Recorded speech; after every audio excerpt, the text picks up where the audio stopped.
Ang gulo ni Palu. Alas players lalaro na sa Invitationals. Gia de Guzman lalaro na din kontra PLDT.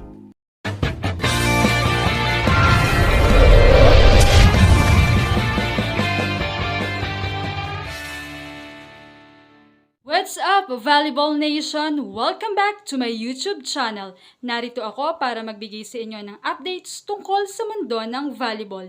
Pero bago yan, don't forget to subscribe and hit the notification bell para updated ka sa aking mga videos.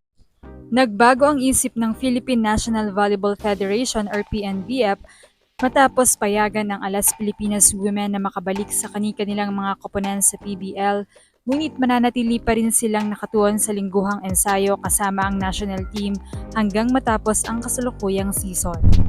Ayon kay PNBF Vice President at PBL President Ricky Palu, malayang inaprobahan ni PNBF President Ramon Tatsasara ang opisyal na pagbabalik ng mga players sa kanilang mother teams para sa nalalapit na 2025 PBL Invitational at Reinforced Conferences upang makatulong sa pagpapaganda ng resulta ng performance ng team.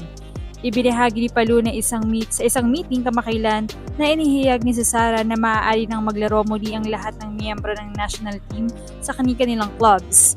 Malaya rin silang makapag-ensayo sa mga araw na walang schedule ng ensayo para sa Alas team. Bagamat tatagal pa hanggang October 15 ng FIVB International Window, sinabi ni Palu na wala ng dahilan upang pigilan pa ang mga atleta dahil sa ngayon naman ay tapos na ang mga kompetisyon na sinasalihan ng bansa. Aniya, wala ng laban na kailangang paghandaan kaya pinayagan sila ni President Tatsasara na bumalik sa mga mother teams nila.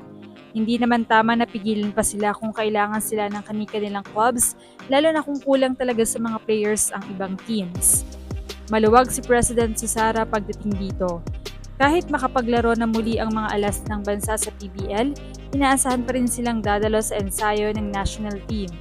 Ang lineup ng Alas Pilipinas Women para sa indoor competition ay kinabibilangan ni Gia de Guzman mula sa Creamline, Bunny Gandler at Don Katindig mula sa Signal, Aliyah Malaluan at Dal Palomata ng PLDT, Tia Andaya at Maddie Madayag ng Shoko Mucho, Brooke Van Sickle at MJ Phillips ng Petrogas, Mars Alba, Fifi Sharma at Justine Hazareno mula Akari, Bella Belen at Leila Cruz ng Capital One, Jenny Ervan ng Sherry Tigo, Tia Gagatan ng Zeus Coffee at Julia Coronel ng Galleries Tower.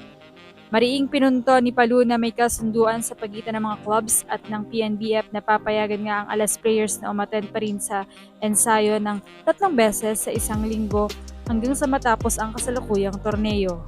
Dagdag pa niya ay pinatutupad din ang parehong setup sa darating na Reinforced Conference na matatapos sa katapusan ng November. Matapos ang paglaro ng Alas sa kanilang mother teams ay balik muli sila sa dikdikang paghahanda para sa paparating na SEA Games na magaganap sa December.